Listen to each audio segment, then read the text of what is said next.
Learning science अब में आप सबको खुशामदीद कहते हैं। आज हम देखने जा रहे हैं example assessment of the total uncertainties in the final result. ये जो 1.7 टॉपिक था इसके कुछ न्यूमेरिकल हैं, ठीक है। पहली एग्जाम्पल थोड़ी सादा है, उसमें उसने यूँ कहा है कि कोई मीटर बॉक्स है, उसका जो वज़न है, जो उसका जो मैस है, मैस मान उसको कह दिया 2.2 किलोग्राम है। और फिर उसने कहा है 2 सिल्वर कॉइन्स हैं, 2 सिक्के हैं चांदी के, उसके पहले का जो वज़न है 10.01 ग्राम है, ठीक है। और आपको पहले भी ये अपना बेसिक में हम देख चुके हैं कि जब हम न्यूमेरिकल निकालेंगे तो हम बेसिक जो यूनिट है हमारा वो तो ग्राम नहीं है, वो तो किलोग्राम है। हमें हमेशा ही बेसिक यूनिट में जाना पड़ेगा, ठीक है। अब हम ये जो मैस है इसको 10.01 ग्राम है, तो इसको किलोग्राम में ले जाने के लिए इस वैल्यू को 1000 पे डिवाइड कर देंगे तो हमारे पास ये वैल्यू आ जाएगी। हम ये यूज़ करेंगे, ये वाली वैल्यू। फिर मास 3 की बात करें, उसके साथ भी ऐसा ही है। जो दूसरा कॉइन है जो मास 3 बनता है 10.02 है ग्राम है, तो उस पर वो भी हमने 1000 पे डिवाइड किया तो हमारे पास जो केजी में जवाब आ गया 0.01002 किलोग्राम है। सिंपल इधर क्या करना था, जो इधर जो यूज़ होना है वो ये था बेसिक टेक्निक कि आपके पास ग्राम में देख गया है तो आपने उसको किलोग्राम में लेके जाना है। ये सिंपल सा था, ये अक्सर पेपर में पूछ लेता है, इतना सिंपल क्वेश्चन है ये, ठीक है। जस्ट हमने 3 मास हैं, उन तीनों को हमने प्लस करना है, ठीक है। पहले को भी किलोग्राम में, दूसरे को भी, तीसरे को भी।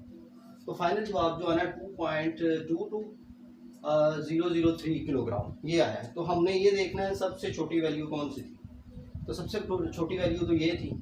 तो हम सिग्निफिकेंट फिगर में, तो हमें भी इसको सिग्निफिकेंट फिगर में लेके जाना है, तो 2.2 तक ही रहेंगे। उससे अगला जो नंबर है वो 5 से छोटा है, यानी कि 2 इसलिए वो राउंड ऑफ नहीं होगा, तो 2.2 किलोग्राम इसका जवाब होगा। ये सिंपल 1.2 एग्जाम्पल है। अब हम एग्जाम्पल नंबर 3 की बात करेंगे। ये पेपर में बारहा आ चुकी है और ये इम्पोर्टेंट है, ये और हलवा भी है, ये हम इसका जो है वो कर चुके हैं। जब हम मल्टीप्लिकेशन और डिवाइड की बात करें मल्टीप्लिकेशन में, तो जब हम उसमें अनसर्टेनिटी देखते हैं, uncertainty in the multiplication and the division, वो वाला टॉपिक है, उसका न्यूमेरिकल है यहाँ, ठीक है। तो उसने बोला है कि कोई वर्नियर कैलिपर है, उसकी लीस्ट काउंट उसने 0.1 सेंटीमीटर बताई है। तो बोला उसने ये है कि उसने डायामीटर लिया है, ठीक है। कोई सिलेंड्रिकल शेप थी, उसका डायामीटर लिया है उसने 1.22 सेंटीमीटर, और उसकी लेंथ उसने कही है 5.35 सेंटीमीटर, ठीक है। तो वो कहना ये चाह रहा है कि आपने इसका वॉल्यूम निकालना है इस फार्मूले के केवल। तो सबसे पहले जो डायामीटर दे के गया है 1.22 सेंटीमीटर, उसकी हमने अनसर्टेनिटी देखी। ये हम पिछले टॉपिक में समझ चुके हैं, इसका टॉपिक भी, ठीक है। जिसको नहीं पता वो जाके वो टॉपिक देख सकता है, ठीक है, वो पीछे सीरीज़ में मौजूद है। तो ये हमने सबसे पहले डायमीटर की अनसर्टेनिटी ली, 0.8% आई, और जब हमने लेंथ की ली तो वो हमारे पास आई 0.2%, ठीक है। इसमें होता ये है कि जब हम अनसर्टेनिटी की परसेंटेज लेते हैं तो लीस्ट काउंट को वो जो लेंथ दी गई होती है, वो डायमीटर हो या लेंथ हो, है तो लेंथ ही उसको हम उस पर डिवाइड करके 100 से मल्टीप्लाई करके परसेंट लगा के तो हम उसकी परसेंट निकाल देते हैं। तो डायमीटर की ये है, ठीक है, अनसर्टेनिटी परसेंटेज, और लेंथ की ये है जो हमारे पास 0.8% और 0.2% आई, ठीक है। टोटल की बात करें, इन दोनों को जमा कर लें 0.8 और 0.2 को, तो इसको करने का ये है कि जो डायामीटर था उसको आप 2 से मल्टीप्लाई करेंगे, मतलब जो परसेंट निकली है 0.8, 2 से मल्टीप्लाई करेंगे तो उसमें प्लस करेंगे 0.2 नेक्स्ट जो लेंथ थी, ठीक है। इसमें ये थोड़ा सा ट्विस्ट है सवाल में कि आपने जो इसका डायमीटर है उसको 2 से मल्टीप्लाई करना है, और जो प्लस करना है लेंथ वो सिंपल उसमें फिर प्लस करके आपके पास जो टोटल अनसर्टेनिटी निकली है 1.8 है, ठीक है। ये हम अनसर्टेनिटी निकाल चुके हैं यहाँ तक टोटल, ठीक है, लेंथ में भी और डायमीटर में भी, और हमने उसको प्लस करना होता है। नेक्स्ट हम वॉल्यूम निकालते हैं, जो मेन काम है इसका। तो उसका फार्मूला ये है कि जब सिलेंड्रिकल है तो असल में तो वॉल्यूम का जो फार्मूला है वो length multiply by width multiply by height है, लेकिन ये जो एरिया यहाँ पे है, एरिया भी लेंथ से मल्टीप्लाई करें तो वो भी वॉल्यूम ही बनता है। ये जो एरिया था सिलेंड्रिकल शेप जो होती है उसका पाई r² होता है, तो आर जो है आपको पता है, आर जो है वो d/2 होता है, ठीक है। डायामीटर का हाफ को हम जो है रेडियस कहते हैं, ये रेडियस है।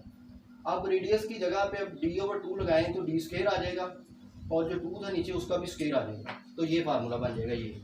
अब हम ये फार्मूला यूज़ करेंगे क्योंकि हमारे पास यहाँ d और l दोनों इस फार्मूले में मौजूद हैं, और हमारे पास है भी d और l है, इसलिए हमने ये फार्मूला यूज़ किया। अब क्या करेंगे, अब पाई की कीमत तो 3.14 है, और डायामीटर की जो कीमत है 1.22 है, जो ऊपर मिली हुई है, ठीक है, जो दे के गया, जो गिवन है। तो लेंथ जो है 5.35 है, ठीक है, और नीचे 4 पे डिवाइड हो रहा है। इस सारे को जब हम कैलकुलेटर से हल करेंगे तो हमारे पास जवाब आ जाएगा 6.250979 सेंटीमीटर क्यूब, क्योंकि वॉल्यूम है तो इसलिए क्यूब आएगा, वॉल्यूम का क्यूब होता है, ठीक है, यूनिट जो है।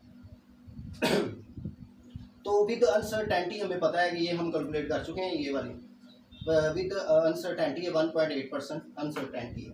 अब टोटल अनसर्टेनिटी निकालने के लिए 1.8% जो है, परसेंट हटाएंगे तो नीचे 100 आ जाएगा ये वाला, और उसको मल्टीप्लाई कर देंगे जो गिवन वैल्यू, जो हमारे पास वैल्यू आई है ये वाली, इसके साथ जब हमने मल्टीप्लाई किया तो हमारे पास जो टोटल अनसर्टेनिटी आ गई, परसेंटेज हटा के मल्टीप्लाई करके वॉल्यूम की वैल्यू के साथ 0.1 आ गई।